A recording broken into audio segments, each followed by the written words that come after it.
first and one of the biggest ones, either struggling to breathe or being unable to breathe at all or not breathing at all, as well as pinpoint pupils, so very small pupils, as well as blue or gray colored lips or nails or cold and pale skin, and also a decreased level of consciousness, so like she said, an extreme sleepiness that you really can't wake someone up from, either verbally by potentially shouting at them, or by something called a sternal rub, which is when you make a fist and you rub your knuckles against the breastbone. It's extremely painful, and if it doesn't arouse someone from their just sleepiness that you can't seem to wake them up from, that's another concerning sign that they might be having an opioid overdose.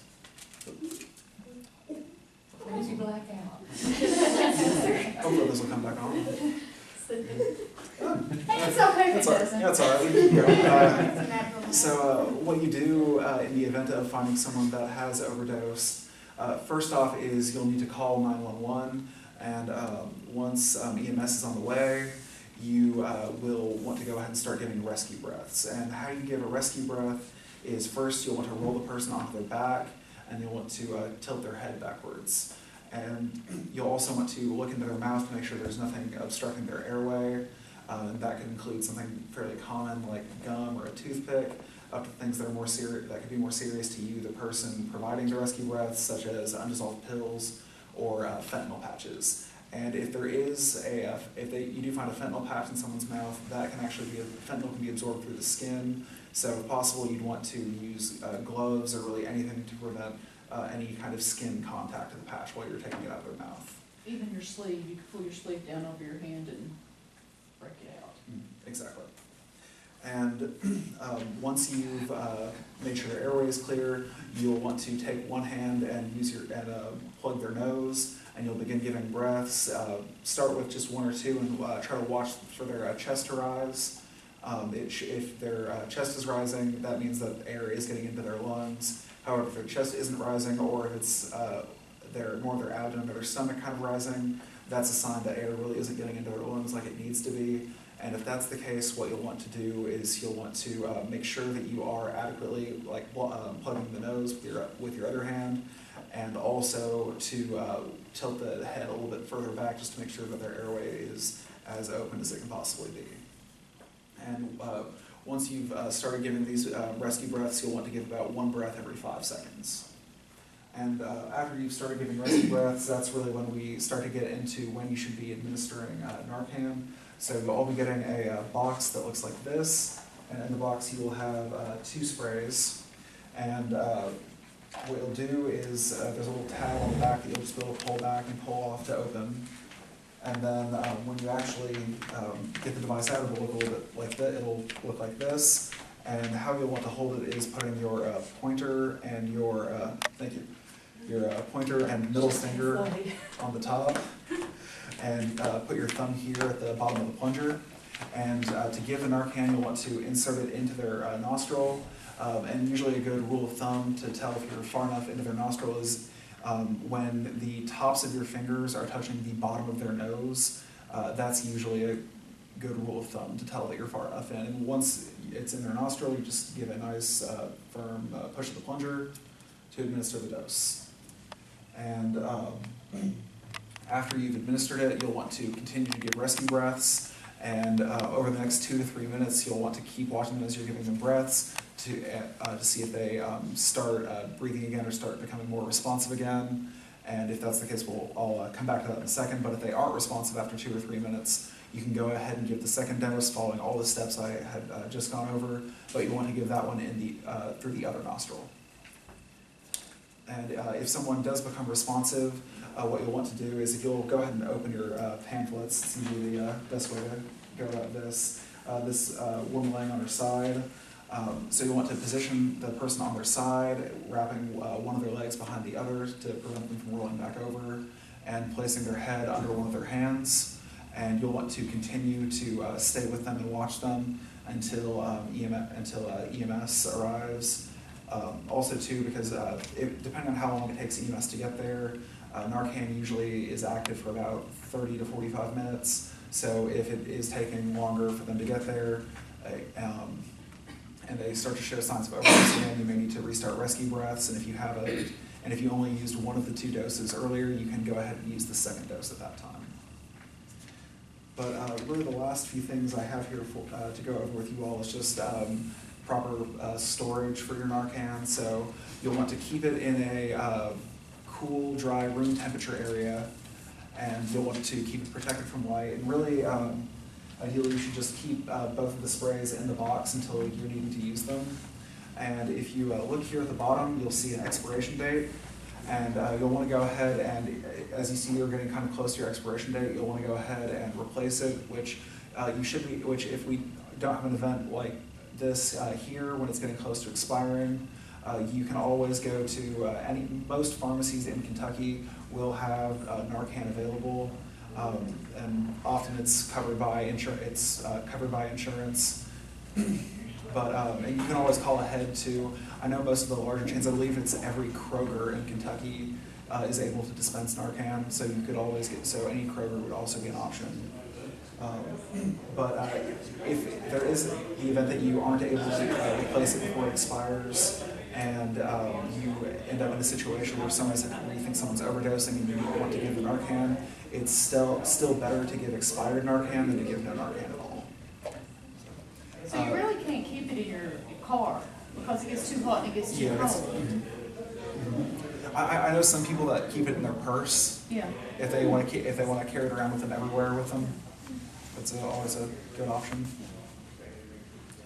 Any other questions? All right. Well, if you have any other questions, we'll all be up here to take any of them. Thank you very much. Thank you. I'm Elizabeth Jones with ARC TV, and we're here in Whitesburg, Kentucky with the mobile pharmacy that's come to town to dispense Narcan, and we're going to speak to our pharmacist here and let him tell us a little bit about what they're here for today. Okay. So what questions did you have? Any specific for me, or just? Well, can you tell us what it is and why you're here today? Sure. So the mobile pharmacy is a trailer here that's owned by the state of Kentucky. It's actually a preparedness asset for emergency preparedness. So that's our primary function, would be to activate it should a natural disaster or some sort of disaster be declared where pharmacy services would be required. We've been doing this program for about the last year and a half, since November 2016. And it kind of happened a little serendipitously, really. Some chance meetings with some faculty in UK and people that were running pharmacy at the time. Since 2015, Senate Bill 192, Kentucky pharmacists have been able to dispense naloxone via a physician's protocol. And all that means is that instead of going to the doctor to get a prescription, you can go to a pharmacist as long as they're participating in the program and have a protocol. You can go to them, they'll do a brief training session with you, and they'll bill it to your insurance. And if there's a copay, you pay the copay, but you don't have to make a doctor's visit. So we're doing the same thing with mobile pharmacy with a combination of state and grant funds, where at the invitation of local health departments, we go into the community, we set up usually 4 hours or so, and just anybody in the community that wants to come out, can come out, they receive a quick 10 to 15 minute training session, and then when they're done, unless we get overwhelmed, which today was a really busy day, Yeah. unless we get overwhelmed, usually when they get done, they come out and we get the naloxone, and we dispense Narcan here. We have that ready for them to take home. I heard that this was your biggest event So far, yeah, this has been our largest event by turnout for sure. Yeah. Well, we really appreciate you coming. Have you seen a great need in the state of Kentucky for Narcan? I think the numbers of our overdose deaths, the opioid overdose, I think speak for themselves as far as the need. There's definitely a need in the community. The thing to remember with Narcan and naloxone is it's a bandit. It does not fix the problem. It does not treat substance abuse. It does not magically make somebody not struggle with substance abuse anymore. It is strictly a lifesaver to help get them hope, to get them help, because you can't treat somebody that's dead. Right, so this just helps bring that person back, and then the goal really, ideally, in a perfect world, and we hope we're moving closer to that, is when somebody administers this, then the next step is a touch point to try to get them help to get that person into treatment.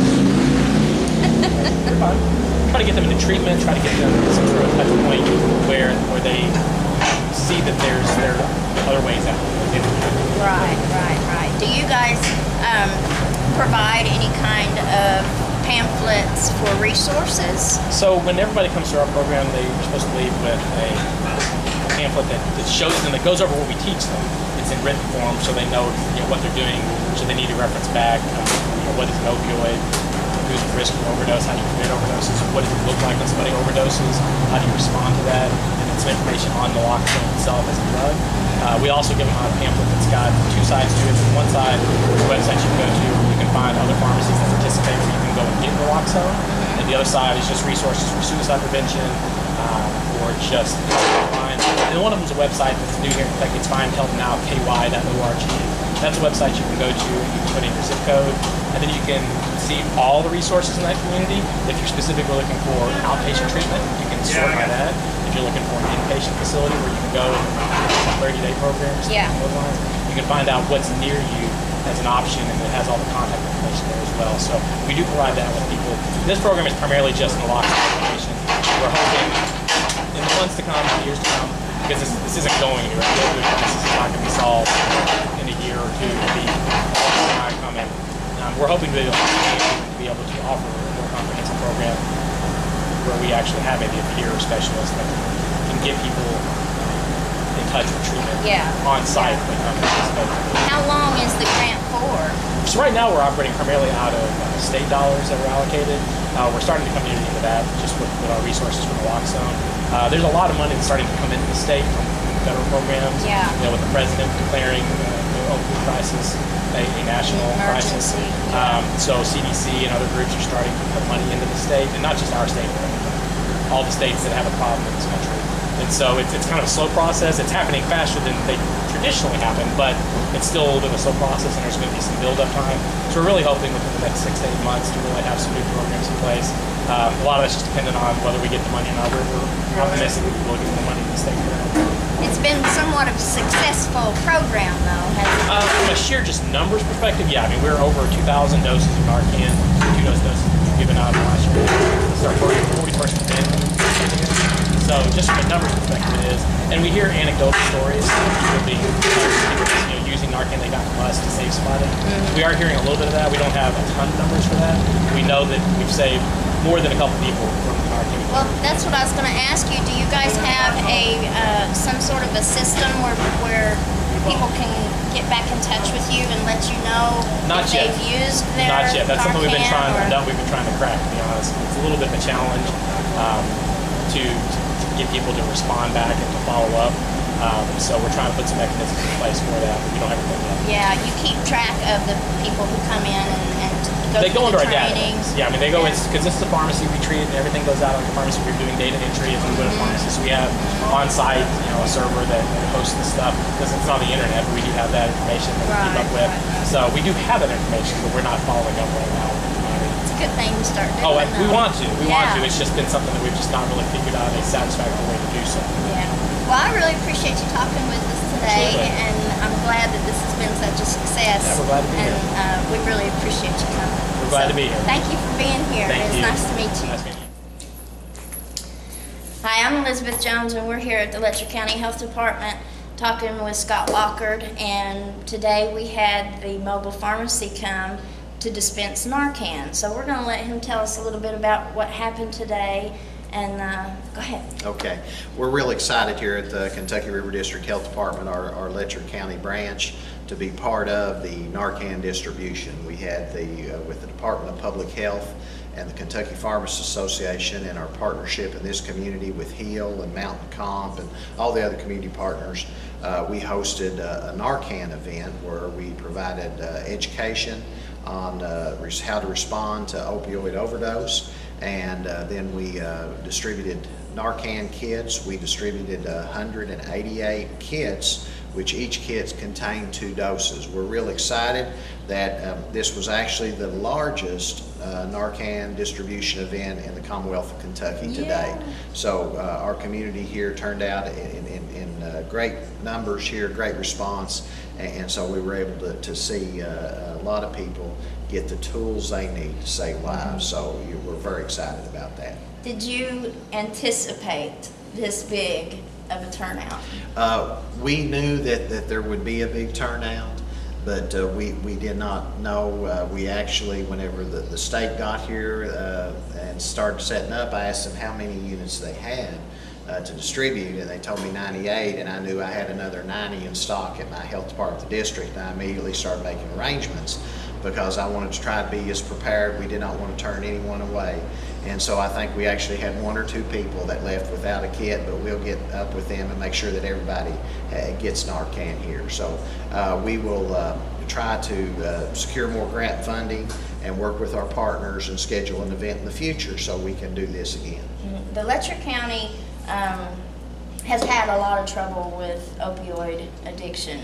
And I was wondering, do you have numbers on how many Narcan kits have actually been used in the state, in the Letcher County? We do not. That data is not tracked because you can actually get Narcan through several different sources. So, there may be a source for that data, but I do not have it available myself. Now, there's just recent data released on overdoses in our area that you can reference, and someone can contact me at the health department, and we can get them the information they need on that data. What we do see is that Eastern Kentucky, we have been leading the nation, unfortunately, in a lot of areas related to injectable drug use. One of the things we're the most concerned about in health departments, in addition to overdose, is the spread of hepatitis C and HIV, and through the sharing of needles. And that's why we have now a needle exchange program here in our health department. To date, we have 34 unduplicated patients in that service, and Letcher County is one of 5 needle exchange programs we operate throughout our 7-county service area, and we have over 350 participants in the 7-county service area. Needle exchange is shown to reduce the spread of hepatitis C and HIV, any other disease that can be spread via the blood and via the sharing of needles. And we don't just give out clean syringes. We give out information about other resources in the community. We try to refer individuals, and we try to educate the people who are coming in for that service that substance use disorder is truly a disease. For so long, we've tried to look at addiction and drug abuse as a moral failing and a personal choice and personal weaknesses. And it's time we move beyond that and really understand the brain science, and that substance use disorder is a disease. It's a disease of the brain, and that we need to treat it like any other disease, and we need to stop stigmatizing people that have substance use disorder, and we need to make sure that they feel comfortable coming and getting the treatment they need. So through the normalization of services like needle exchange, like Narcan distribution, hopefully we can raise awareness in our communities, and we can help everyone see that every life has value. Everyone is worth saving, and that if you can put a tool in your toolbox to save a life when necessary, it is so worth it. If what we did today, there's a lot of work, a lot of effort, a lot of man hours, a lot of expense went in today, but if we save one life because of what occurred here today in Whitesburg, we have been a tremendous success. So we're very excited to be a part of this in this region, and we just hope to continue on to be part of partnerships to bring awareness to this issue, and to be a part of the solution, because all of us working together through teamwork, we can solve this problem, and we can beat substance use disorder. So. The HEAL initiative has really been instrumental in bringing the different entities together in this county, working with SOAR and the health department, the American Heart Association. There's many different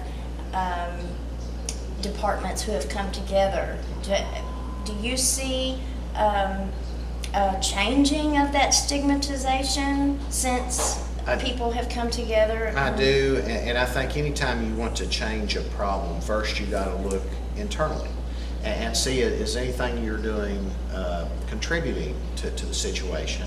And I think the different agencies in this community, the reason why HEAL has been so successful is that agencies are looking at themselves and our internal practices, and we're saying, we can't be worried about turf. We're not in competition. There's so much work to be done.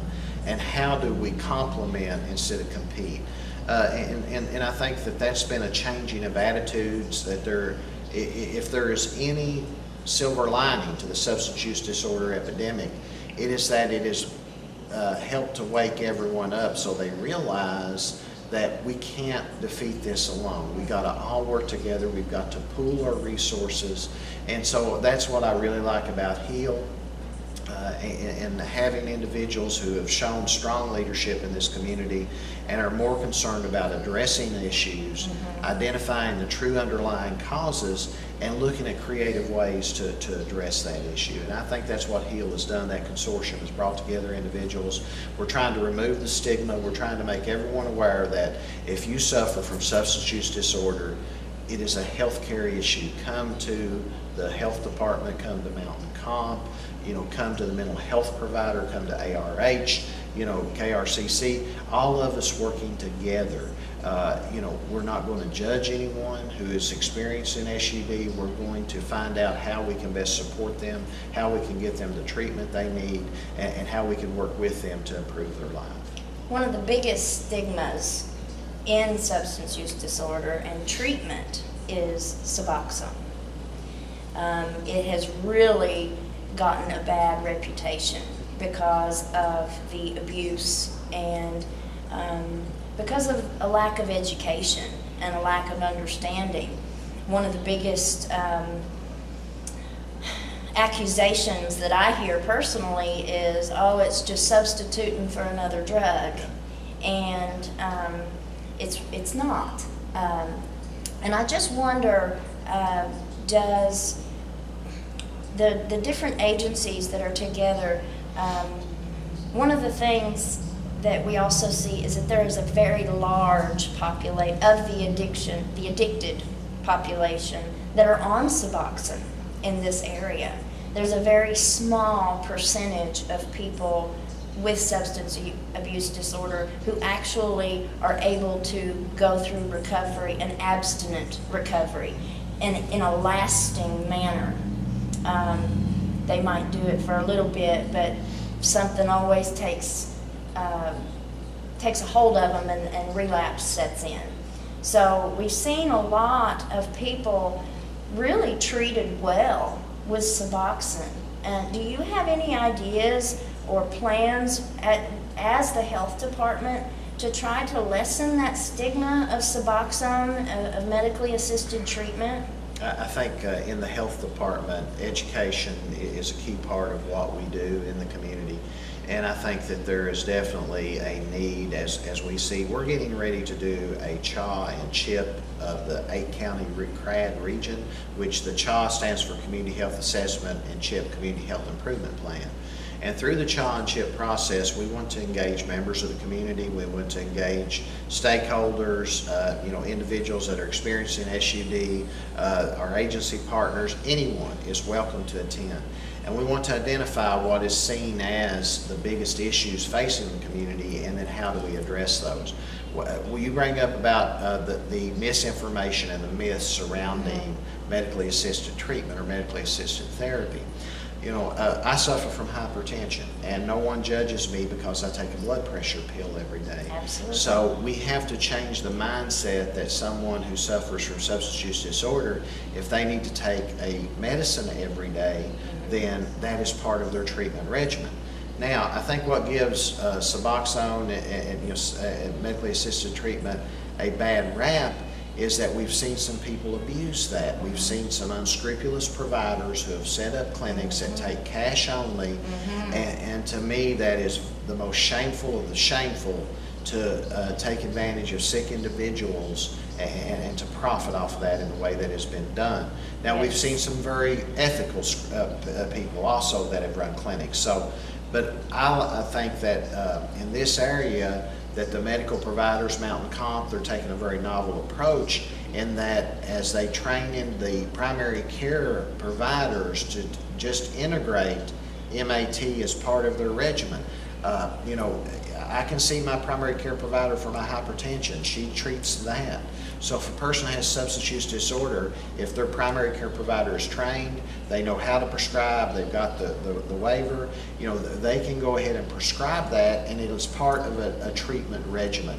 I think that medically assisted treatment is just that, assisted. Yes. That just taking the Suboxone by itself is not treatment. Yes. The person needs support. The person needs counseling. It is a component of a three-legged stool or four-legged stool to help that person get out of the lifestyle. So I think we in the health department, the way we can help with that is we can help educate our communities about that and raise awareness. And that's one of the things that we're going to be looking at, how we can do that and work with our community partners. One of the things that I've also seen with Suboxone therapy is that a lot of addicts need to be treated holistically. And like you said, that three-legged race, so to speak, a spiritual component, a faith-based component tends to be so important, because with an addict, they get down in their lowest, at their lowest point in life, and a lot of times the brokenness of an individual, only God can help, And so it's really important to have that counseling. It's important to have education, to get people back in school. And so bringing all of those aspects together in the community, that's why I personally like HEAL so much, is that it brings together all the different resources in all different areas of treatment, not just one specific area of treatment.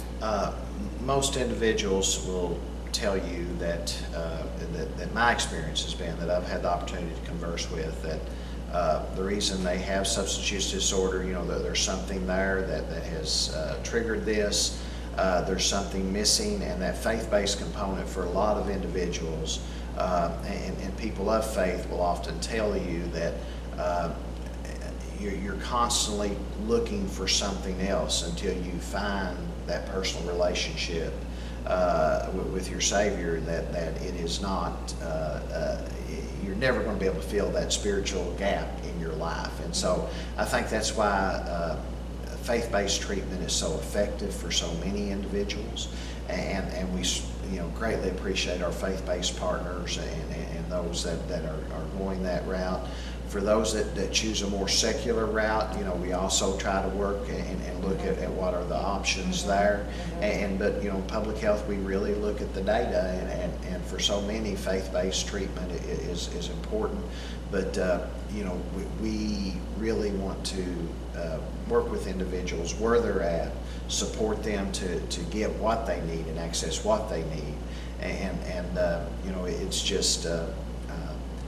If we can support individuals to find out that there's so much more out there than what they're shooting up in that next syringe, what they're taking in that next pill, then that is one of the reasons for me personally why I'm back here in Eastern Kentucky doing this work.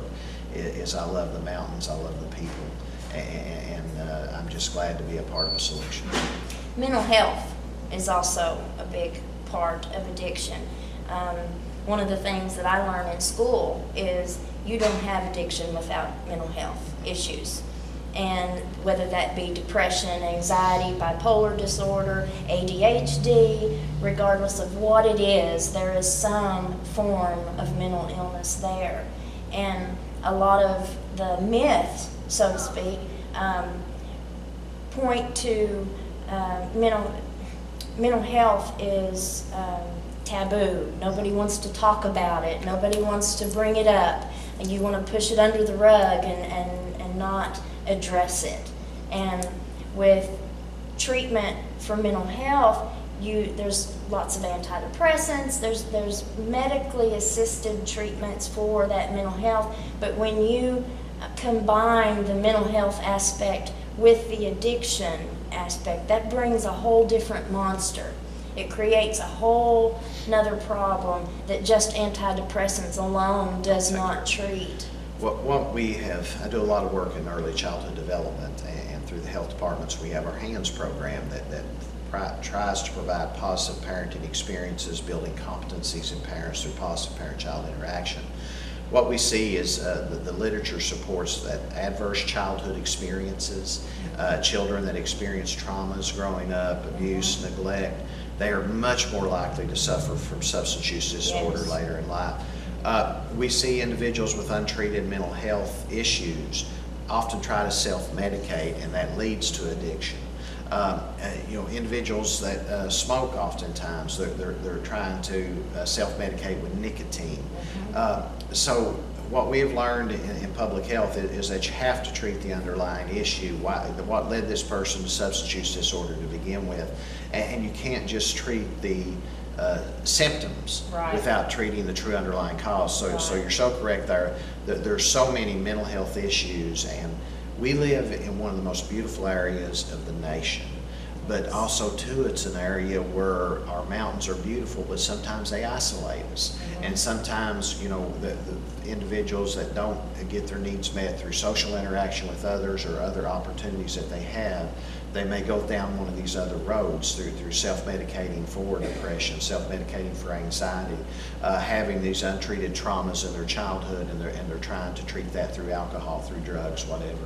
And so truly, I think that's important as a competent, trained provider will really get to the true underlying reason, see, are there mental health issues? The brain is the most complex organ of the body. And diseases of the brain are sometimes we know the least about and how to treat those. So that's one of the things that in public health we want to raise awareness around. There should be no stigma with saying I'm depressed, I want to talk to a counselor, no more than I broke my arm and I want to go get to the emergency room. Whatever goes on there, the diseases of the brain, imbalances, mental health issues, whatever we want to call it there, people need to feel that they're in a safe environment, they can get treatment, get the help that they need. And we in the public health department, we're excited to be a part of education, raising the awareness, and linking people to the resources and services that they need in this community. Well, I really appreciate you talking to me. I could sit here and talk to you forever, but we'll go ahead and close this out. Thank you very much. We'll wrap it up, and again, we'll talk again, I'm sure. Thank you so much. Bye-bye. Today at the Letcher County HEAL meeting. We've got two big events coming up, and we're going to tell you about those tonight. One's the Spark event, and Jamie Hatton here, the county attorney, is going to talk to you about that. And the other is the Narcan distribution at the health department, so we'll be discussing that too. So let's make sure you get those on your calendar and times on that, so be sure to listen up and get those down as we go along. I'm going to go ahead and just jump right into Spark first, since Jamie's here, and let him tell us about that. This is going to be the first Spark meeting here in Letcher County, and it's going to be an annual event. And unfortunately, I have to be in Leadwood working that day at the clinic, so I'm not going to be able to make it. But I want Jamie Hatton, our county attorney, to come and talk to you about the Letcher County Spark.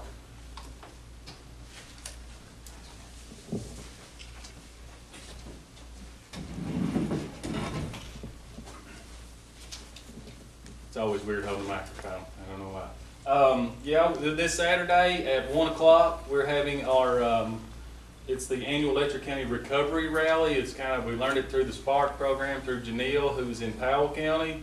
Janelle has been here to the start of one of these meetings when we were talking about the cases law and some of the things we've been doing. Janelle's really passionate.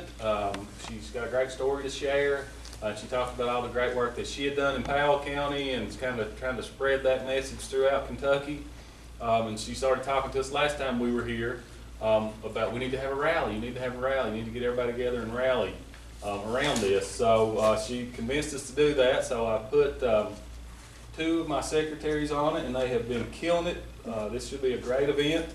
They are asking me, bombarding me with questions every day. How are we going to do this? How are we going to do that? And I've given them a lot of leeway to just go with it, make it happen, and make it a success. It should be really cool. It's going to start at 1 o'clock at City Hall, and we're going to walk. We've got T-shirts and stuff like that, so people will be matching. We'll walk up to the courthouse, and in front of the courthouse, we're going to kind of have tables set up for different community partners and different resources and things to have people. So a lot of times we have people that I get it a lot. They've got a loved one, a son, a daughter, whatever it may be, that's got a problem, and they don't know where to go. They don't know where to turn, what they're supposed to do. A lot of times they're embarrassed to bring it up. So we kind of had the idea to kind of have a rally and let's just answer those questions. Let's have somebody there from some walk of life or some professional organization that can answer their questions, whatever they may be. So they're kind of going to be tables set up everywhere. We're going to do a balloon release. We got different colored balloons bought up that signify different parts of recovery or different stages of recovery. So your beginning, people we've lost, we'll have different colors balloons released. And then people in recovery, you can kind of get balloons for different people. So it'll be a nice balloon release. There'll be a bunch of speakers. There'll be different people. Janelle's going to speak. I'm going to speak a little bit. People with a lot of these rehab centers that have pitched in to help will be there to kind of give a little talk. But I kind of see it mostly as being kind of an informal thing of just like little stations that you can kind of go around and ask questions. I hope we get a great turnout. We're going to have tables for like ARC. You know, we're going to have the rehabs. We're going to have a table. We're going to have detox units. There's a detox unit in Hazard. They're going to have people there to answer questions about detox, what you can and can't do, where you come, what you got to do. We'll have people from Anthem Medical be there to kind of help people with insurance, things to pay for, getting costs covered, all that. Spark Ministries is Janelle's program. Care Cottage is going to be there. They're sort of a victims advocacy. That's part of what they do is like rape crisis or family counseling, domestic violence, but they also help with the children from homes that are suffering from drug addiction. They'll be there. Mountain Comp's going to have a table there. This Heal Initiative, think about a lot of things you guys, great things you guys have been doing down there. Hickory Hills is the rehab in Hyndman. They'll have a table there, explain to people that's close to home if you want it. The Sapling Center is kind of teenagers that's up there. At Irvine, they're going to be there to what resources they can provide. Celebrate Recovery is going to be there. LKLP is going to have their domestic violence shelter people there. Because as you all know, this addiction, it touches everywhere. It hits everything, all parts of our life. Jason Merrick's going to come and train on Narcan. So we're going to have our first responders there, some ambulance services, things like that. So we're going to train them up on Narcan. He's going to bring some samples, so that he's going to give some of those to some of those first responders. A lot of these fire departments are struggling financially, so Jason's going to bring them some Narcan to put in their kit, to put them in their ambulances. The health department's going to have people there. The sheriff's department's going to be there. So we're going to kind of have everybody just going to be sitting there on there. Hope we get a great turnout. So we can answer these questions. You know, you've got someone that's struggling. Where do we turn? What do we do? What are our options? So hopefully we can answer them. I'm going to be there to talk to them about the Casey's Law, the way that we can force people to go to rehab who wouldn't otherwise go. At first, you know, you may know me or my family or our story. We've had a drug addicted person in our family, and we faced a lot of these same questions. What do we do? What do we do? How do we go? How do we handle this? It's helped that we've lived that. We've seen what you can do. We can force people into rehab. I always thought, no, they're not going to get better unless you want to get better. But that's not the case at the outset always. This Casey's Law allows us to force people to get help, to get treatment, and get it checked out. And oftentimes as they get going in the program, then they recognize they have a problem, and then they recognize that they want to recover. So it's a great tool we've got. So I'm going to be there to kind of explain to people how that's going to work. We're going to have stuff for kids, because it seems like if you don't have stuff for kids or free stuff to give out, a lot of times you don't get a great turnout. So yeah, we're going to have cone of ice there. We're going to have a safety awareness day. They're going to be there to kind of teach kids smart stuff about safety awareness. You know, if you're in a home with drug addicts, or there are needles, things like that. So there's going to be stuff for kids. The fire department's going to be there. We're going to be face painting. Mickey and Minnie Mouse is going to be there. And those cone of ice and all those things, it's all going to be free. That's kind of our idea. We're going to have hot dogs, we're going to have drinks, we're going to have cone of ice, face painting, all this stuff's free. Because it's great. Gene's helped us out today with a donation. We've taken up donations, we've sold these t-shirts, so we hope to have a rally that people can come to, and it's going to be all free. You get about to eat and learn about basically the resources that are available to people. You don't have to feel lost in this alone. Look at all these people coming around, we want to help them. So that's the purpose of it. Janelle seemed to think we wouldn't have a great turnout the first one, but it would keep growing and get bigger as it grows. The people that didn't come will hear about it and wish they came, and it'll be bigger next year. But I always try to overshoot. I think it's going to be a great turnout, and the first one's going to be awesome. So we're excited to be there. We're excited to do it. I hope the weather's nice. I hope all you all come, help us spread the word. The local papers have been great, giving us free advertisements. People come. The local radio stations have agreed free to notify people to come out. So hopefully we have a great turnout. Hopefully the weather cooperates, and all y'all that can help, I appreciate it. It should be nice. So it's Saturday at 1 o'clock. Saturday City at Hall. 1 o'clock, 1 to 4 is kind of what we've got penciled in to have. So it's going to be just a walk up and then just be kind of just milling around. We've got blocks of time broke down for people to talk and things like that. So it should be good. It should be a good thing. And we can kind of see who all wants to help. Because everyone here wants to help. Obviously you wouldn't be here. So we're glad you all want to help. We appreciate any help you can give us into this, our first recovery rally. So we hope it's a great success. Sounds good. Any questions for Jamie? Thanks, Jamie. Appreciate it. Okay. So this is exactly what HEAL is. You know, first we had to make our own self, all of our community partners and resources available to what we had available. So we all did. And now we're taking that the next step, taking it out to the public to show the people, citizens, family members, people who are going through addiction, what is available. And this rally is the first step. As the lady from Powell County, they had a wonderful start with theirs and have continued this grown each year. So we hope it gets us off to a good start. It's back to school weekend and should get folks out there and about, and hopefully we'll be able to entice folks who are in addiction to get into recovery, and also remember those who we've been lost to addiction.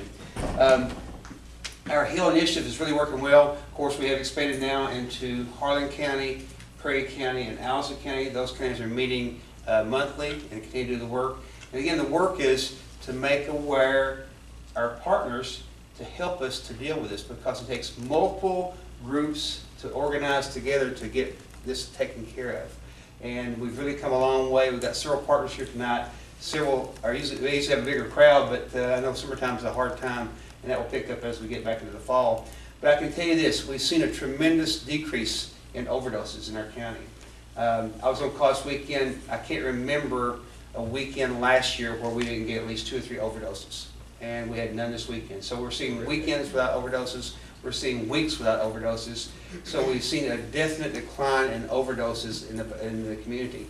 We're seeing more and more people reach out for help. We had I had 2 new patients today come in, and we had 1 induction today for medication-assisted therapy today.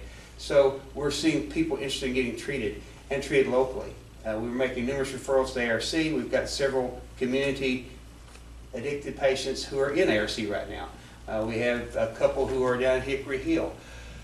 We are making great strides, and it's because of all your all's hard work that we're doing this. And so when we get these events, we really need to support the events that each of us has. So we want to turn out big and tell everyone, tell your clients, go back and tell your community partners about Jamie's event here with the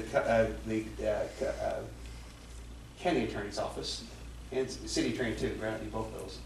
All of you, all the attorneys. So you got all of it. We do have handouts down here, and I think they're on also the HEAL website. So if you'll go to our website at www.healky.org, you can pull it off there and see and print some off to scatter out. And you can also see it on our Facebook page. And again, on Facebook, search for Help in Addiction for Life, and you'll see our Facebook page. So we're there. Our next meeting will be August 27th, so everybody write that down right now and spread the word to other partners who aren't here. Look around who usually sits with you and remind them about our next meeting. We try to meet the 4th Monday of the month from 5 to 6. We try to keep our meetings to 1 hour, so other people are really busy, got other things going on, so I'll try to keep that limited down. So remember Spark, and let's make Jamie's event be a big one and get things going. And then the other big thing we're doing this month is our overdose prevention treatment through the health department. And that's really great because we heard about the free Narcan distribution, but it took us a year to get in line to get the truck here. So we finally got the truck coming. It'll be here Thursday. And it's great because it's going to be at the health department from 2 to 6, and 15-minute introduction and teaching you how to use Narcan, and then you get a free Narcan kit, which, you know, the cheapest we can ever get one was $75. As high as $200, so that's a free kit that you can get every person that comes. And so I've told all the patients I saw this last week and this week to be sure to come so you can get that. And they said, well, you know, I'm in recovery, I don't need that. I said, well, you may be, but your friend may not be. You may come upon your friends and and be able to save their life. And always brings back to the story of the Kentucky Attorney General, Steve Beshear, it's not Steve, Andy Beshears. And we met with him about drug eradication and his kit to get rid of home drugs totally with prevent prevention. But the next day he was in Lexington, riding down the street, car stopped in front of him. They jumped out. The guy was overdosing. Luckily, one of his aides was a paramedic and had 2 doses of Narcan in his bag. Gave the guy Narcan and saved his life. So you can save a life. I don't know if you saw the story this week, but there was a police officer who was trained. 2 hours later, he used that training to save a life. So it can happen that fast. I mean, we could have a training tonight.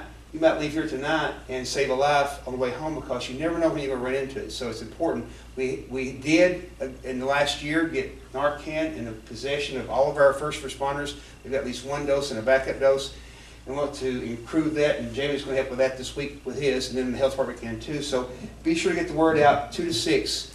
And you're also doing HIV and hepatitis C testing, correct? Yeah, AVOL's doing it. Okay, AVOL's doing that. So again, you'll see that multiple partners listed on here. We've got the health department, and we've got the Kentucky Pharmacists Association, Kentucky Public Health, Kentucky River District Health Department, and of course HEAL. So we all work together, and that's the key of HEAL, is bringing people to work together to help improve knowledge about treatment and recovery and get that word out into the community. So this is a great event for Spark, and also a great event for the health department. And that same night, you can really get your bang for the buck Thursday night here in Whitesburg. So remember, the farmers market starts at 3 o'clock. So you go to farmers market, it goes 3 to 6. You've got from 2 to 6, you've got the Narcan training. We're going to encourage, I hope you all put a lot of flyers out over there at the farmers market to encourage people. Maybe put some folks over there to direct people to the health department that's going on, and keep announcing it over there. And I hope that they will announce it at the farmers market too, so we can get more people to come over. This is a really important event to get this free Narcan. And after that, we've got the 11 amp series that we're all involved in. Mountain Comp and Hill's helping sponsor that. And I can't remember the backup band, but I know there's a blues guitarist playing. And remember, 11 amp is the 10-week concert series that the area got here. We've had great crowds. I didn't get to go last week, but I know week before last there were about 500 people at the Philharmonic one. You went last week, didn't you, Teresa? So we had real good crowds, so we had real good weather. We had monsoon season about the first 4 and got rained out, but now we had some dry weather, so we had really good crowds. And I know the 11 amp folks came and were here for the string quartet, and they were amazed at Whitesburg. They were amazed at all the things that we had going on here in Whitesburg, and they all wanted to come back for tours later on. So hopefully we'll get approved for 10 weeks of music next year. We're also, behavioral health was at the last one. They had to sit there. We're tying something medically to each one of those 11 amp. So we have our behavioral health units out there talking about addiction, talking about recovery, talking about mental health issues, behavioral health issues in a table there with the concert. So mixing health and music and community and farmers market all together. And now we're going to be doing Narcan this week. So it helps bring the whole community together. And I hope everyone that comes to the concert will go get trained for the Narcan usage. And I'm planning on going up that evening at 5 o'clock. I'm taking a carload. I mean, everybody in my family is going to get that instruction, because you never know. You know, what really got me started doing this a year ago was when I came upon I was at a cemetery. My cousin who's alcoholic had died, and we were showing him where to bury him at, and we found a guy in a car. Unfortunately, he'd been dead for about 5 hours, but had overdosed, was in his car, needle his arm. You know, if someone could have seen him, got to him, and gave him Narcan, might have saved his life. So everyone can be a lifesaver here. So be sure to go and get that training. 15 minutes is all it takes. 15 minutes, you get the certification, you get the free kit. So that's for the health department. Yes, Jim. Just add on that, a lot of our trainings through the prosecutor's office. Fentanyl, commonly abused drug, is getting abused more and more, getting mixed in with other drugs. Lots of first responders and people at hospitals are getting exposed to fentanyl on their fingers, and they're ODing and dying. Right. Exactly. So Narcan training is helpful. If you're never going to be around a drug user, you can come in contact with fentanyl and save somebody's life. It's taken by the skin. Yes. Dr. Reed, this may be, I was going to say this afterwards, but this may be a good time. I'm with the UK and the Kentucky Injury Prevention and Research Center, and we have are working in conjunction with the Fire Commission to do a first responder training across the state on just that. It's going to be a 3-hour training, so first responders and police are going to get, EMS and police, I think it's EMS and fire, are going to get 3 hours of credit. It's going to be on Narcan. They're also going to get Narcan, but it's going to be very much more in depth than what they would normally get. And then as a piece of that, or maybe even the main piece, it's going to be on handling and on hazard materials and that. So the Fire Commission is going to be doing that. So spread that around. It's probably going to start in September. They're doing 300 of these across the state. Oh, great. And so there's going to be, they're going to try to hit every community having, they want to have 20 to 30 people in each class, and so that, and they're good. So just a heads up. Great, we get one here in Whitesburg, it'd be awesome. Sounds good. So lots of things going on this month, and lots of things going on this week. So Hill meeting tonight, Thursday's the Health Department 11-amp concert, Saturday's the Spark program. So lots of things going on, and then August 1st we've got the Ride for Life we're doing. Fourth. I guess that mixed up always. 4th. So 4th is our Ride for Life, and that's a benefit to help children who have cancer to get paid transportation. So it's a motorcycle ride-in. It's got its own website too. What's this Facebook? Just Ride for Hope too. Ride for Hope. Ride for Hope. So Ride for Hope 2. Look at that. That's going to be up on Pine Mountain from 12:30 to 4. 12:30 to 4. Entertainment, food. We're also got several booths set there. Got a health fair going on. We're going to have information about addiction and recovery too. So we've tried to combine everything at every event so we get the word out better. So that's really important that we all help sponsor each other's event and help show up at these events so we can get more word out. So any other upcoming events the next 4 weeks before we meet again? I think that's the 3 I know about. The Source Summit is also coming up next month. Right, that's it. What? It's the 20... It's the 30th and the 31st. And the 30th, they're going to have a breakout session specifically on health and specifically on substance use disorder and getting resources. So we're going to have a national and state level, and then we're going to have another session just focused on Eastern Kentucky programs that are working, like HEAL.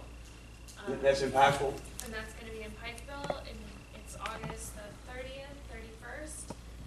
It's a 2-day event, and you can register online at soarky.org.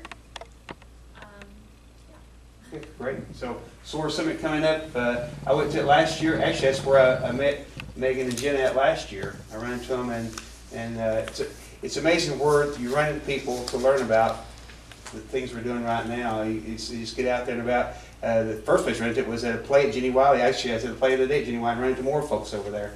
So you just never know. Everyone's always looking, and so you always got to keep your eyes and ears open no matter where you're at. Okay, let's go to, remember, put down next meeting is August 27th, so it'll be right before the SOAR Summit. That's that same week. So we'll remind you again of that, and remember these other dates as we go through. Let's turn to our action items. Of course, our first one in prevention is back with Jamie again with the Give Me a Reason test. Are those going out pretty good, Jamie? Are you getting a lot of those out? Are people requesting those? Pretty good, pretty good. At first, when it was hot, we got some people coming in. It's kind of slowed down since then.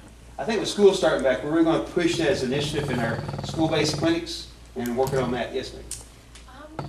This came up during the Perry County meeting. It might be a good idea to have an article about the kids right as school is starting too. Right. Like in the local paper, or might consider running that article again that we did before.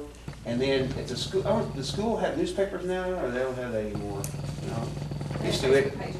Yeah. So, but maybe we did talk about that at the ARH school summit that they had, and we're talking about doing another one of those in the fall to bring it back up again, because that's really where we want to use it at school-based kids. And so we're going to train all of our school-based providers to really push that in the school systems, because they go to every school.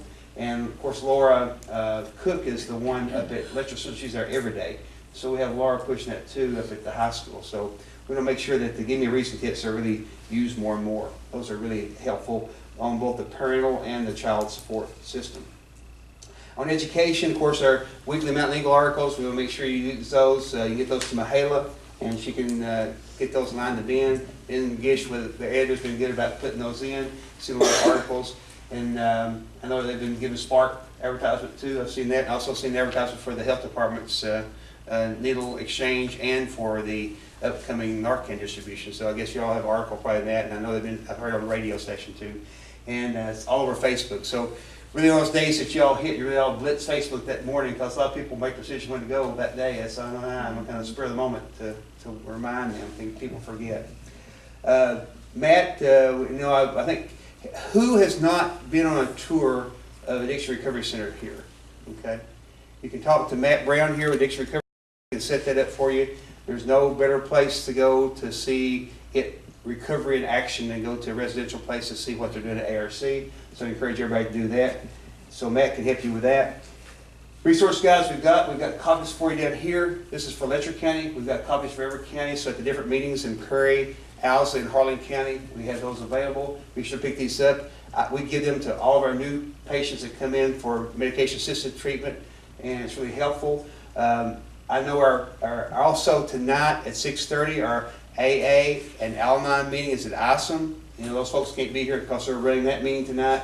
I've heard from both Al-Anon and AA that those numbers are picking up dramatically. So we're getting more and more people now attending those. When we first started, it was just the two counselors there. They canceled each other. And now they're actually getting people to work with. So that's starting to pick up. And we are getting a number of people with Vivitrol treatment with alcoholism involved in those. But it's also good for people who are on addiction with narcotics to be there too. And of course, Al-Anon, I can't stress the importance enough of Al-Anon to folks, to train them not to be enablers, but to be people who can help people get over recovery, but not to enable them to get back on drugs. Let's see, and then of course, Megan, there's several resources online by going to our two sites, the website and Facebook site here. You see it here. We're going to look up there and follow along. And you can also look and see what's going on in other counties. And we try to look at those other counties, what they're doing. Every county is unique. What may be really high powered in one county may be weak in another county. So by looking at what they're doing, you can see where we may need to put more emphasis on. But it's amazing how different each county is and what's been going on. Like Alza County had the first needle exchange, but then that's all they had. They didn't have anything else. And now they're getting other components added on. We didn't have needle exchange, we got ours in, and it's been going on now. And so it's important to look at what other counties are doing too. Jenny was talking about a school-based contest that's still being in the works, and then Elizabeth is working with our TV. So this goes to county TV, is that right, Elizabeth? ARC TV, ARC Channel TV. 99. Okay, Channel 99. So on Channel 99, you can actually watch the HEAL meetings, and we hope that people will watch that. That's really a tuned-in station. Everybody in the county seems to watch that. So if you're watching on county TV, turn your TV up right now, because we've got two important events for you to hear about. That's the Spark this Saturday, which is July the 28th at 1 o'clock, and then Thursday, which is July the 26th, I'm horrible with dates, at 2 to 6 at the health department. The Narcan distribution, free training, free distribution, takes 15 minutes. Show up any time, right? Yeah, between 2 and 6. Okay. All right. So hopefully they got that on the county TV, and we'll get more people informed of that. And if you hear this and you know someone who has addiction or has addiction in their family, which is everybody in our county, encourage them to come, because this Narcan kit would cost you over $100 if you buy it yourself. And you'll have it available in case if you run into someone who's overdosing or needs Narcan, you give it right then. Okay, we'll turn on to treatment now. Well, let's back up to education and prevention. Find Help Now Kentucky. I've seen a lot of your billboards out now, and I know there's one at Mayking. There's one over toward Isom. I saw one over in toward Dorton. So there's more and more of those billboards going up. Are y'all seeing good response for those billboards? People calling in. We know that we're getting some calls from places we hadn't gotten calls for, like from Western Kentucky. And those calls generally, if people aren't comfortable on the website, handling, just performing on the website, moving around, negotiating, they can call the hotline number, and that number goes to Operation Unite. And so they're the ones that are keeping track of those numbers. So when we get those numbers from them, we'll kind of know. right now, they're still putting billboards up. They're not putting the billboards up necessarily in Lexington, Louisville, and the more populated areas right now. They're concentrating on rural areas. And so you're gonna see more and more of them. I think they're just gonna continue to add more of those. And so we've got some brochures and literature down there to pass out. So feel free to take some of that, if you want to, posters and cards that you can give people, all the cards. I think these people tend to see that color and that image of that website. I think that will help to reinforce mind that they know what to do. I remember I was going through the tunnel up there at Chickens the other day, and it said report spills. Well, I don't know where to. I don't remember what the website was, but I remember that if you got a spill, you use report. So all you got to do is search report spills Kentucky, and it takes you to it. So if people see that billboard and look for help now, I think that will guide them to an area, and they'll remember that to do that. So billboards don't always give you precise information, but it does spark your memory to call that. So I'm glad you're getting those are going. We're hoping that, we didn't want to make it blue because we didn't want it associated with just UCAC, this Right. state. So if you can't make it blue, you can't make it red for you. So that doesn't leave a lot of colors. It's very unique. So you got unique colors, and so when you see that, you kind of look at it because it is unique. Okay, let's turn to treatment. Needle exchange. You know, we've been going now for what, 3 months? Since April. April, okay. 3rd, I think is when we started. How are we doing up there? We're doing good. I can report month of June. That's how I do it. It's by the end of every month. We've received 1,553 syringes. We've sent out 2,010, so it's a 457 difference, which is really good. The first time they come in, they get up to 40 needles. So I've got all them out there still. But we've got 24 participants and 9 of them returning. That's great. That's great. That's fantastic. In June. Yeah. July, it has really picked up. Okay, and we try to spread that word around all events, and when we get new patients in, and the patients come back from medication-assisted therapy at clinic, I always encourage them. I say, remember the health department, Wednesdays and Fridays, get needle exchange. And the guy says, well, I'm trying to stay away from that. I said, yeah, but you got friends that are. Tell your friends. And it's the importance of not being hepatitis C positive, not being HIV, and helping curtail our risk for those things that happen with all the things going on. Salmonella and Ritz crackers. We got the Chick-fil-A at the Fayette Mall. I had 3 patients with that this week. They got poison down there, food poison. We've got all this big epidemic of hepatitis A going on right now. So anything we can do to combat infectious disease, we need to do. And so Needle Exchange is a perfect program. We worked hard on that. The health department's taken over. They're our partner. And again, that shows how you can share the load. You know, we all don't need to have needle exchange in our businesses, but if we got one partner, we know where to direct them to. So you're our needle exchange partner. You all did a great job. And it's really growing tremendously. I mean, it's starting to go exponential now. So that's taken off. And glad that we're getting people aware of how important it is, both users and people who in the community be aware of it. And so it's very accepting, so it's working. So, and law enforcement has been very accepting to this, to have it and having to do clean needles. So I'm hoping to see that our hepatitis C rate goes down in the future.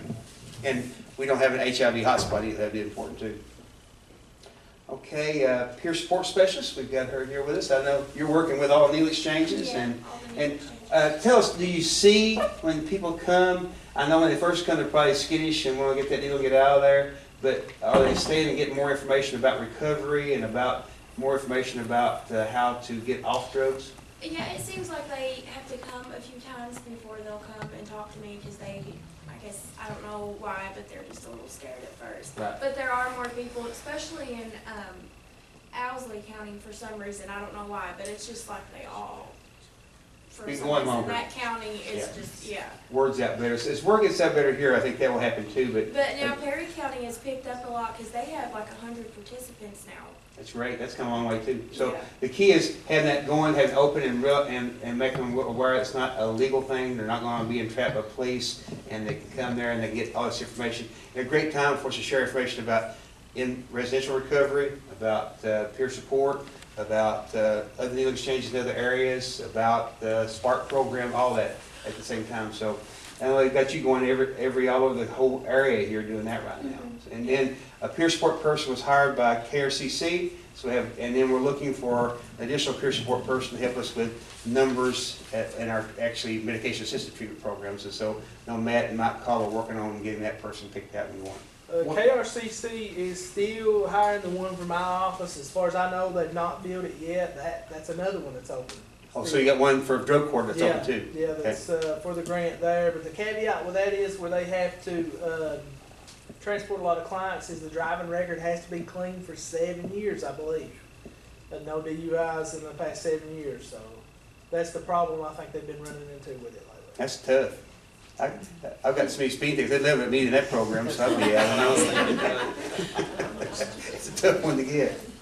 Okay, so if you know anyone who might be interested in peer support with drug court, let Robbie know, and with drug court. Direct them to the appropriate authorities. And how many participants do you have in drug court right now?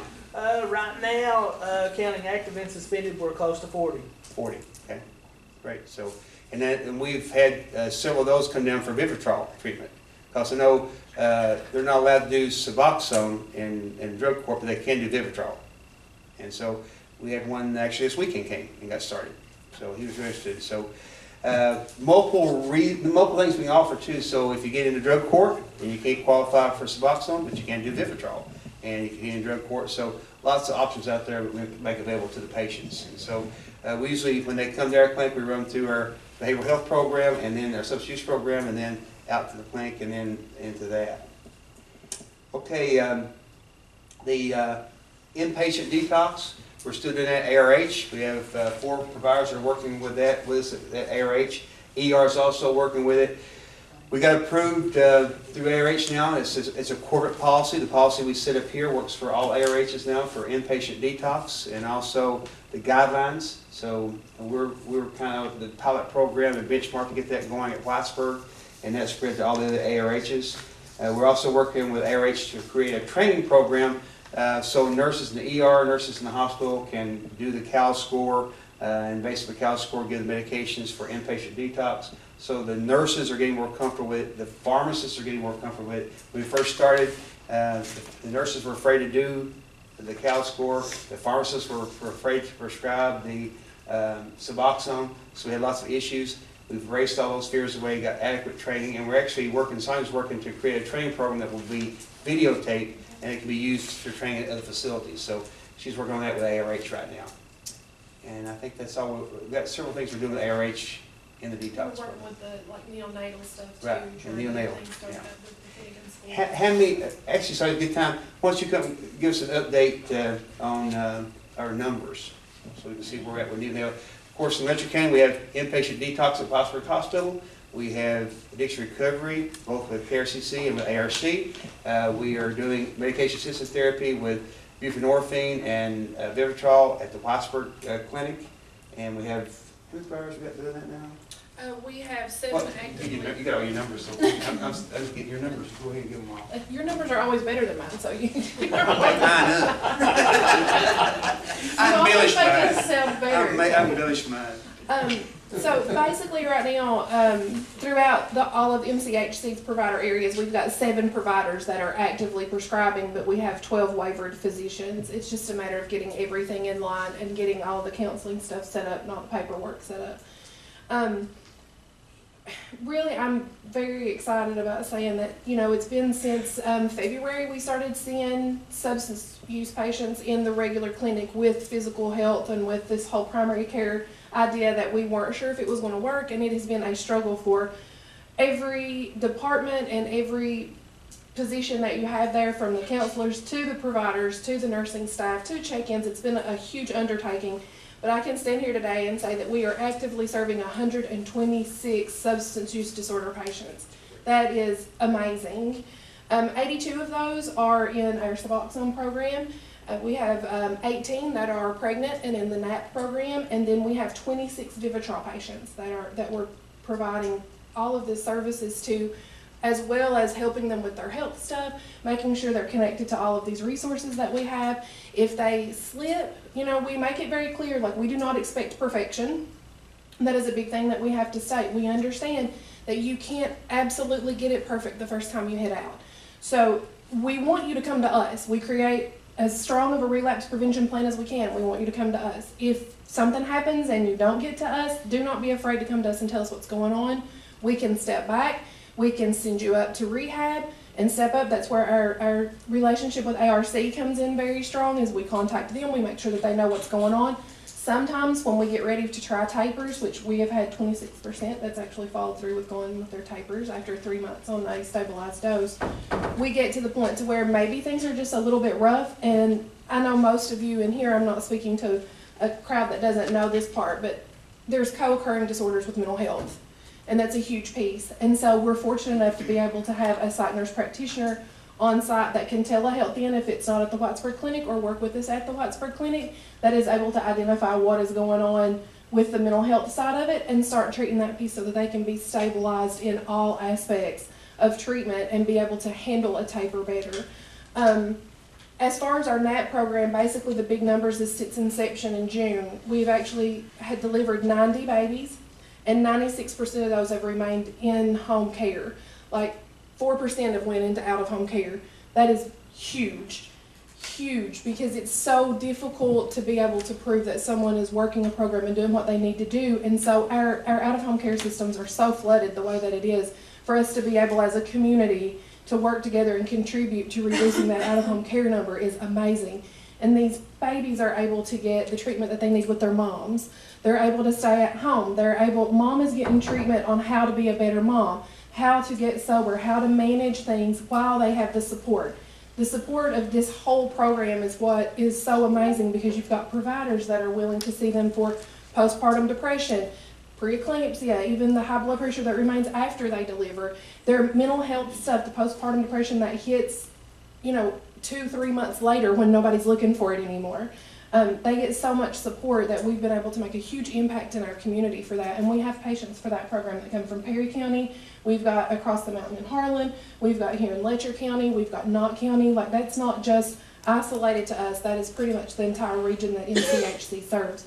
The ones that we struggle with, again, we're able to send to ARC for the maternity program. And we've had probably 6 that I can think of without even going through a list that we've sent over there that has completed the program, came back to us, maintained in our program, and is doing really well.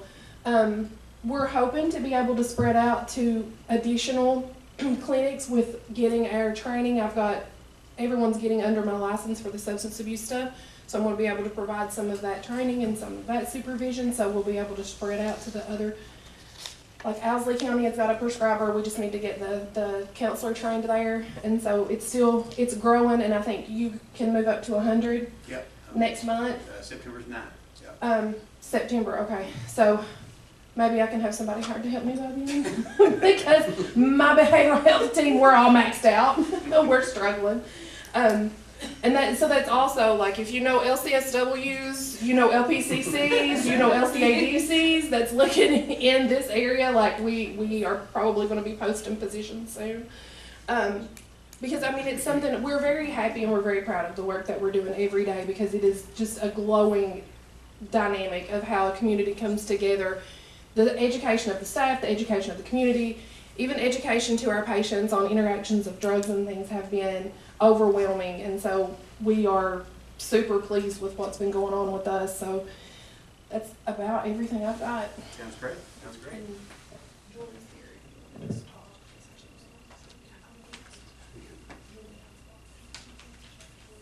Okay, yeah, great, yeah, we will. So you can see that since February, tremendous growth in our medication-assisted therapy at the clinic, and then our growth at the needle exchange since April. So this has happened rapidly.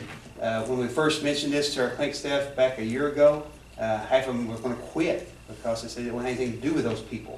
And then they realized those people were already in our clinics. And what we've taken it as doing it as a family practice, as in the clinic. So you don't know if you're coming to see a patient who has high blood pressure, a sinus infection, medication-assisted therapy, alcoholism. Everybody's treated the same way, so there's no difference. And if we could get every primary care center to treat this, we wouldn't have needs that we have right now. We wouldn't have these gaps in service to people who have addiction. And we treat this like we do anything else. Everybody that has high blood pressure doesn't do good. They break over and don't take their medication, or they skip their medication, blood pressure goes up. We don't kick them out of the clinic. We just get them back in and get them back into treatment. Same thing with diabetics. If a diabetic goes over and breaks over and their A1C jumps up, we don't kick them out of the clinic. We bring them back in for more intensive treatment. Same thing with addiction. we don't kick them out unless they're doing something that's illegal or something we've talked to them about multiple times. We bring them back in, closer scrutiny, more counseling, more treatment, more monitoring, and get them back online. And that really works great. And we have a special guest with us tonight. Julianne Sparks is one of our participants, and she wants to come and tell her story. And we'll give her about 5 minutes to tell you what she's gone through and how the program has changed her life. There's nothing better than hearing real life stories to make you realize how much we're doing. Thanks, Julianne, for coming. Thank you.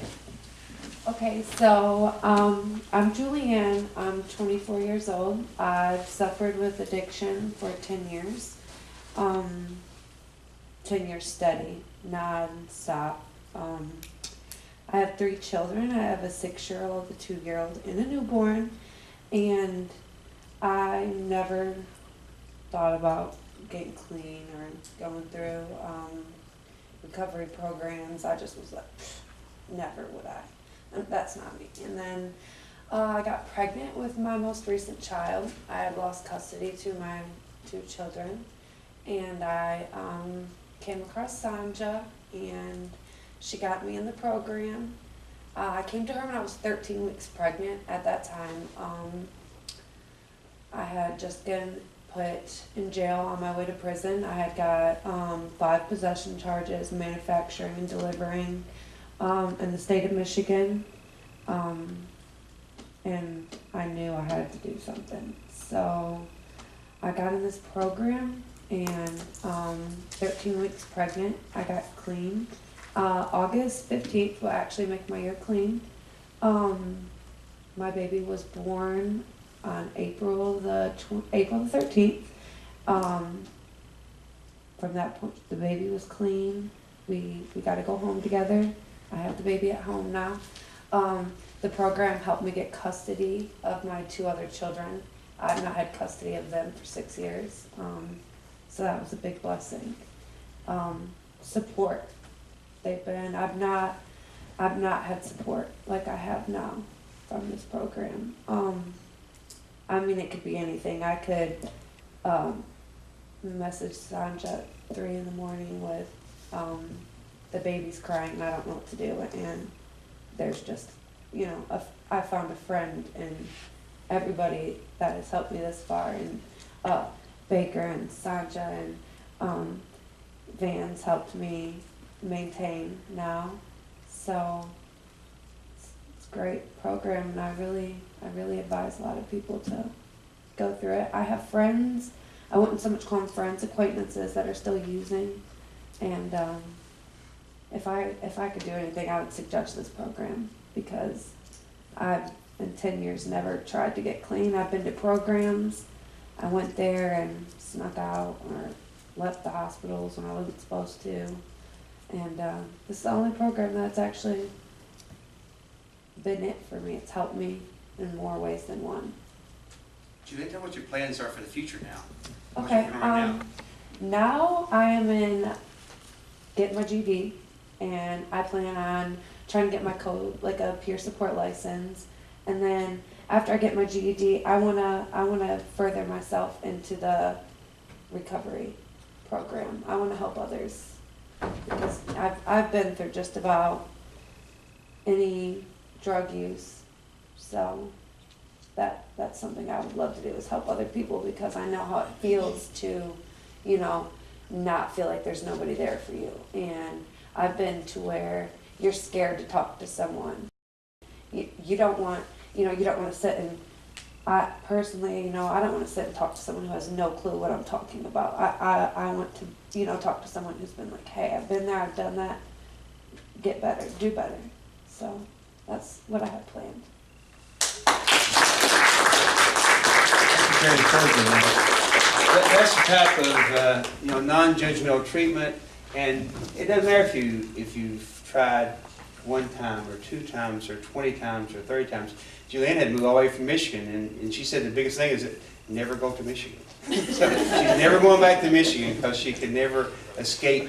And we used to think that in our community you had to leave here and never come back. But we see here now that we have a program that people come away from Michigan and are succeeding in, and not just succeeding, but having drug-free babies, having the kind of support they need from a behavioral standpoint, from a medical standpoint, from a community standpoint, getting her GED here at Southeast Community College. One of our partners right here that we're meeting in their area is helping her get that. And then she'll work with ARC on their peer support training, and can come back and can serve with her community and help others to see the beauty and recovery.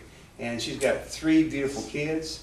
I'd heard about her problems a year ago. Her mother had approached us to kind of help her, and so it really worked out. It was in a 1 year, it's amazing where she was and where she is now. And that shows you how fast things can change for people in the right environment. So we've got that environment here right now, and it's helping to perpetuate itself. You know, our peer support person here came through our program. Juliana's coming through the program. Matt can tell you how he started 4 years ago. I still see that picture up at Jenkins of that time where you said you made your last drug deal at 4 years ago. And so, you know, Matt's come and now is in charge over at ARC. So our people we're partnered with know what it's like and know how to get people off of drugs and keep off drugs and show them the other side of the face of life. And so we appreciate Julianne's story tonight. It's awesome. That's really amazing, Julianne. So thank you for sharing. We appreciate it. So let's get back to our action items. Of course, the Narcan training edition, we talked about that. That's going to occur this week on Thursday. We're still working for an in-county treatment facility. I know Tim and Mike Call are working strongly on that right now. As far as the Bridge Clinic, where are we at that now, Teresa, with the state? Still in process. State, yeah. Anytime you partner with the state, it's a slow process. So, We're on our time. Yeah. The key is that we're doing all this without any funding. This is completely a nonprofit. We have no income source. We have no income. We have no treasury. We have nothing. All we have is people working hard to make things happen. And we're paying for it by using the current existing systems and learning how to make those systems work for us, just like ARC did with having residential paid for now. They're the first ones to figure out how to make that happen. And we're finding out every day that our patients' care is paid for. We just got to figure out how to utilize the right sources. So that continues to go on. And then the waiver program, how many physicians down? We have Waivers or prescribing? Waivered? We have 12 waivers. We require all of our physicians to take the waiver program. And whether they're planning on doing it or not, because it's a great educational one. So the physicians, the 8-hour program, the nurse practitioners, a 24-hour program. So it's great education for them. And we've had many of them who said they didn't want to do it, who after taking the training decided they did want to do it. So getting that training for them helps to open their eyes up too, and it's really a good resource for providers to have knowledge about medication-assisted therapy, about Suboxone, about addiction, about recovery. And we continue to increase those up. I got my license in September 9th, and so in September 9th I can go from 30 to 100 patients. It's really tricky because you have to cover other doctors. So if a couple of doctors are off, you have to cover, you can't get over 30, and so you have to cover for them. So it really limits us on how many we can take. So hopefully as we roll in this next year and get up to 100, that's going to help improve our ability to take care of more and more patients here in the county. And we're getting new requests every day. We had a guy today who is in another program, and the other program is so not meeting his needs that he wants to switch to our program because of the way they're doing things. And so it's important that we're out there and continue to expand. In recovery, let's see, we've got our recovery groups, of course. We've got AA, NA, Al-Anon, Celebrate Recovery, and those are very active in our county, and we encourage all of our participants to participate in those and go to those meetings. ARC has a 24/7 support line. Where's that at right now, Matt? I'm excited to finally announce that we have a 24/7 call line where you can call at any time, day or night, Monday through Monday, and you can also go to our website and a chat bubble will pop up, and that is also manned 24 hours a day, 7 days a week. So now at any time, you can get a hold of someone. And most of the people that will be answering the chat or the phone, most of them will be in recovery, and so they've been there before. And I know that you guys can probably agree that there were many nights that I would have, when I was in active addiction at 3 a.m. and couldn't sleep. I remember Googling how to get help in those times of the night, and now people will be able to actually act on that. That's great, because the one thing I've seen consistently in our inpatient detox, everyone has a phone and an iPad. And so this gets them in touch with them immediately, because most of them we have, when they apply for a residential recovery, we had them just access it with their cell phone or their iPad and talk to the person there about doing that. So now that 24-hour helpline, that gives us yet another resource for our inpatient detox. That's somebody available right there and then. And oftentimes, we found that, that some people are more apt to be open to the chat conversation than they are the phone conversation. Right. It's a little bit less invasive, so Right. you know, you're not really speaking to somebody, but you really are. You may not even be for sure if it's a computer or not, you know, but there's a live person chatting back and forth with you on a keyboard. That makes sense. That sounds great. I think the article for the Eagle would be really great on that, on how to access it. Yeah, yeah. Let's get that into Mountain Eagle, and that'd be great. And then this week we're going to push on the, and then next week, maybe when school starts back, on the Give Me a Reason kit. And as far as Unite, I know Unite's working every day and got multiple programs going on, and now with school kicking back in, I know our ASAP and USAP programs are kicking in for after school. What else available through Unite for School that we can tell kids about? They're getting ready to go back to school, as we're having these events where they're getting back into school. Yeah.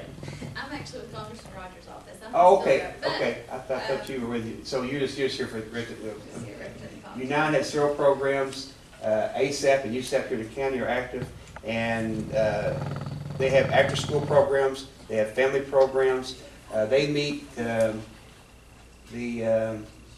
USAP meets the first Tuesday, and they've changed their time. I think it's at 4:30 now in the county library, and so they're going to be really ramping up now that school's getting back into session to get those going, because they have done so much in our schools and their programs with small grants through Unite to really expand out that after-school service to give kids something to do after school besides looking at using drugs. So we'll hear more and more about that. So it's 6 o'clock. We try to keep meetings in 1 hour because everybody's got to go somewhere. We had great information tonight. We've got great numbers. We're treating every day. But we want to spread the word. So mark your kids for this, man. Before we leave, I'd also like to introduce a special guest here tonight, Veronica Cecil. She was the Deputy Commissioner of Kentucky Medicaid, and now she is with the Foundation for a Healthy Kentucky, and she is here today. And what's your title there? Vice President for Public Policy. And Ben Chandler is just very interested in seeing how the foundation can get involved in the good work you're doing down here. What can we do on a statewide basis sort of to help promote addiction treatment, prevention, education. You all are just, this is really amazing. And so we'd like to do what we can to help foster that across the state. Yeah, and we're glad to come out to Kansas and help people get set up and get going.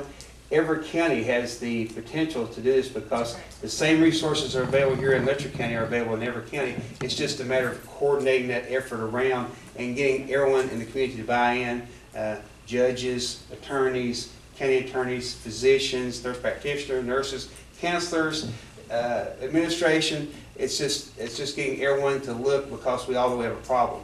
And fortunately for our county, we all work together really well. I mean, it's amazing how much camaraderie we have here, and so it's been easy to put together here. I'm also seeing it when we went to Harlan County. They're growing exponentially. Alza County had 60 people at the first meeting.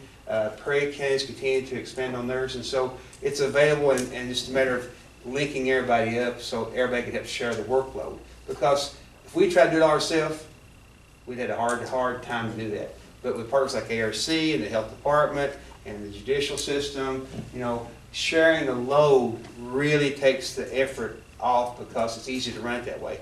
You know, my job is to have this meeting once a month, see patients, get them to Sanja, write their scripts out. So that's all I have to do. And everything else, Matt's got his portion, health department's got their portion, everyone's got their job. The drug court, everyone working together though, spreads out the work. So many doing a lot. And you can see by our numbers how much we've done in just the last 6 months. It's really amazing. It's a miracle. It's miraculous. And stories like Julianne's, you know, and like Matt's, and all of our people we've taken care of. It's just really incredible how much change you can make in a short period of time. So keep up the good work. The next meeting, August 27th, here, 5 o'clock to 6 o'clock. We won't keep more than an hour. We'll get you out here in an hour. but you can really hear a lot of good information. And look around, see who's not with you, remind them about the next meeting. It's also on the site, Megan's has that. And go ahead and mark your calendars ahead of time for the SOAR convention at the end of August. And remember the 3 big events we got coming up. Spark on Saturday, 1 to 4, and then the health department this Thursday from 2 to 6, and then the Ride for Hope is on August 4th from 12:34 on Pine Mountain. And check out the websites, check out Mount Comp site. I think we share everything throughout all the sites, so where you go to one of our partner sites, you'll link up to the other, but we keep it all on the Hill site. So remember, that's at www.hillky.org or on Facebook at Health Interdiction for Life. Thank you all for coming. Have a good evening. Enjoy the sunny weather, no rain so far.